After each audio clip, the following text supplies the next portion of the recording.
ನಮಸ್ಕಾರ ವೀಕ್ಷಕರೇ, ಶ್ರೀಗರಿ ವಾರ್ತೆಗರಿಗೆ ಸ್ವಾಗತ. ನಾನು ನಿಮ್ಮ ಗ್ರಹೇಶ್ವರ ಗಾರ್ಡಿಗೇಂದ್ರ.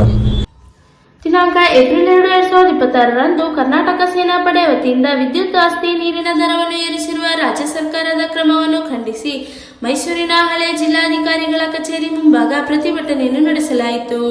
ಈ ಪ್ರತಿಭಟನೆ ನೇತೃತ್ವವನ್ನು ಜಿಲ್ಲಾಧ್ಯಕ್ಷ ತೇಜೇಶ್ ಲೋಕೇಶ್ ಗೌಡ, ಕೃಷ್ಣಪ್ಪ, ಪ್ರಭುಶಂಕರ್, ಸಿಂಧುವಳ್ಳಿ ಶಿವಕುಮಾರ್, ಬೋಗಾದಿ ಸಿದ್ದೇಗೌಡ, ಶಿವಲಿಂಗಯ್ಯ, ಶ್ರೀನಿವಾಸ್, ನೇಹಾ, ಸುಜಾತ, ನರಸಿಂಹೇಗೌಡ, ತಾಯೂರು ಗಣೇಶ್, ವಿಜಯೇಂದ್ರ, ಪ್ರಭಾಕರ್, ದರ್ಶನ್ ಗೌಡ, ಪ್ರದೀಪ್ ಕುಮಾರ್, ಕುಮಾರ್ ಗೌಡ, ಬಸವರಾಜು, ಅಶೋಕ್, ನಾಗರಾಜು, ಗಣೇಶ್ ಪ್ರಸಾದ್, ಶಿವರಾಮೇಗೌಡ, ಚಂದ್ರಶೇಖರ್, ರವಿನಾಯಕ್, ರವೀಶ್ ಸೇರಿದಂತೆ ಇನ್ನಿತರು ಉಪಸ್ಥಿತರಿದ್ದರು.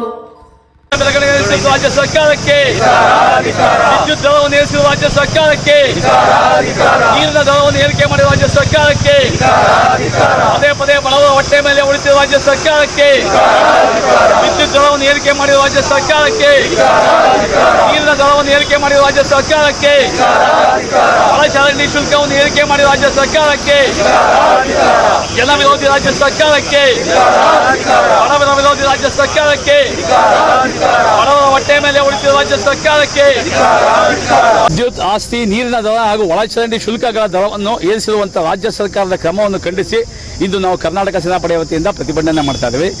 ರಾಜ್ಯದ ಕಾಂಗ್ರೆಸ್ ಸರ್ಕಾರ ಅಧಿಕಾರಕ್ಕೆ ಬಂದಾಗಿನಿಂದ 3 ವರ್ಷಗಳಿಂದ ಪ್ರತಿದಿನ ಅತಿ ಅಗತ್ಯ ವಸ್ತುಗಳ ಬೆಲೆಗಳನ್ನ ಒಂದಲ್ಲ ಒಂದನ್ನು ಏರಿಕೆ ಮಾಡ್ತಾ ಬರ್ತಾ ಇದೆ. ಈ ರಾಜ್ಯ ಸರ್ಕಾರ ಬಿಟ್ಟಿ ಭಾಗ್ಯಗಳಿಗೆ ಒಂದು ಸಲಕ್ಕೆ ಹಣ ಸಾಲದೆ ಪ್ರತಿಯೊಂದು ವಸ್ತುಗಳಲ್ಲೂ ಬೆಲೆ ಏರಿಕೆ ಮಾಡ್ತಾರೆ, ನಿಜಕ್ಕೂ ಖಂಡನೀಯ. ಅದರಲ್ಲೂ ವಿಶೇಷವಾಗಿ ಈಗ ಪ್ರಪಂಚಾದ್ಯಂತ ಮಧ್ಯಪ್ರಾಚ್ಯದಲ್ಲಿ ಯುದ್ಧ ನಡೀತಾ ಇದೆ. ಆ ಯುದ್ಧದ ಪರಿಣಾಮ ಇಡೀ ದೇಶಾದ್ಯಂತ ನಮ್ಮ ರಾಜ್ಯದ ಮೇಲೂ ಆವರಿಸಿ ಏನು LPG ಸಿಲಿಂಡರ್ಗಳಾಗ್ಬೋದು, ಪೆಟ್ರೋಲ್ ಡೀಸೆಲ್ ಮೇಲೆ ಪ್ರಭಾವ ಬೀರ್ತಾ ಇದೆ. ಒಂದು ಕಡೆ ಜನರು ಬದುಕೋದೇ ಕಷ್ಟಕರ ಆಗ್ತದೆ. ಅಂಥ ಸಮಯದಲ್ಲಿ ಮತ್ತೆ ವಿದ್ಯುತ್ ದರ, ನೀರಿನ ದರ, ಒಳಚರಂಡಿ ಜಲವನ್ನು ಏರಿಕೆ ಮಾಡಿದ್ರೆ ನಿಜಕ್ಕೂ ಖಂಡನೀಯ. ಇದನ್ನು ನಾವು ಕನ್ನಡಿಗರೆಲ್ಲ ಖಂಡಿಸ್ತಾ ಇದ್ದೀವಿ. ಜೊತೆಗೆ ಇನ್ನೊಂದು ಹೊಸ ದರವನ್ನು ಮಹಾನಗರ ಪಾಲಿಕೆಗಳು ವಿಧಿಸ್ತಾ ಇದೆ ಅಂತ ಕೇಳಿದ್ದೀವಿ. ಮೋಟಾರ್ ವಾಹನ ಉಪಕರ ತೆರಿಗೆ ಅಂತೆ. ಅದೇನಪ್ಪ ಅಂತಂದರೆ ಮನೆಗಳಲ್ಲಿ ಏನು ಟ್ಯಾಕ್ಸ್ಗಳನ್ನ ಕಟ್ತಾರೆ, PD ನಂಬರ್ಗಳಲ್ಲಿ ಆಸ್ತಿ ತೆರಿಗೆಯನ್ನು ನೋಂದಣಿ ಮಾಡ್ಕೊಳ್ಳುವಾಗ ಮನೆಗಳಲ್ಲಿ ಇರೋಂಥ ವೆಹಿಕಲ್ಗಳನ್ನ ವೆಹಿಕಲ್ಗಳನ್ನ ಮಾಹಿತಿಗಳು ಕೊಡಿ ಅಂತ ಹೇಳ್ತಾರೆ. ಅದರಲ್ಲಿ ದ್ವಿಚಕ್ರ ವಾಹನಗಳಿಗೆ ₹100 ಟ್ಯಾಕ್ಸ್ ಆಗ್ತಾರಂತೆ, ತ್ರಿಚಕ್ರ ವಾಹನಗಳಿಗೆ ₹200 ಆಗ್ತಾರಂತೆ, ಹಾಗೂ 4 ಚಕ್ರ ವಾಹನಗಳ ಕಾರ್ಗಳಿಗೆ ₹500 ಆಗ್ತೀವಿ ಅಂತ ಹೇಳ್ತಾರೆ. ಇದು ನಿಜಕ್ಕೂ ಖಂಡನೀಯ. ಯಾಕಂದರೆ ಒಂದು ಸಲ ನೀವು ಆಸ್ತಿ ತೆರಿಗೆ ತಗೊಂಡ್ಮೇಲೆ ನೀವು ಬೈಕ್ಗಳಿಗೆ, ಕಾರ್ಗಳಿಗೂ ಟ್ಯಾಕ್ಸ್ ಆಗ್ತೀವಿ ಅಂದರೆ ನಿಜಕ್ಕೂ ಖಂಡನೀಯ. ಇದು ಅತ್ಯಂತ ಶೋಚನೀಯ ಸಂಗತಿ ಅಂತ ಹೇಳ್ತಾ ಇದ್ವಿ.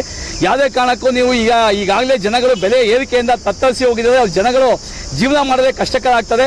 ಒಂದು ಕಡೆ ನೋಡಿದ್ರೆ ನಿಮಗೆ ರಸ್ತೆ ಗುಂಡಿಗಳು ಮುಚ್ಚಕ್ಕೆ ದುಡ್ಡಿಲ್ಲ, ನಿಮಗೆ ಅಭಿವೃದ್ಧಿ ಕಾರ್ಯಗಳು ಮಾಡೋಕ್ಕೆ ದುಡ್ಡಿಲ್ಲ.